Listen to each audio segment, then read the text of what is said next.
Performance versus safety. I think these two go together. I've spent most of my school time at track days. However, I've done a lot of reading time on overall safety, motorcycle handling, etc.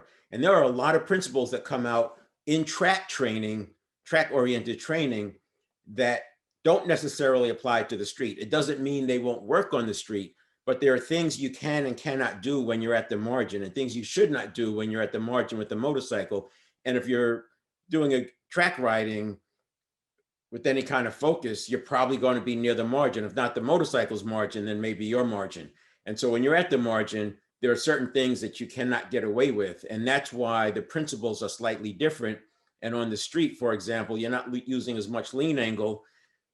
That means your suspension is going to be working a little bit better, rather than when you're leaned over so much and the suspension is having to go against the normal way that the forks and shock go up and down.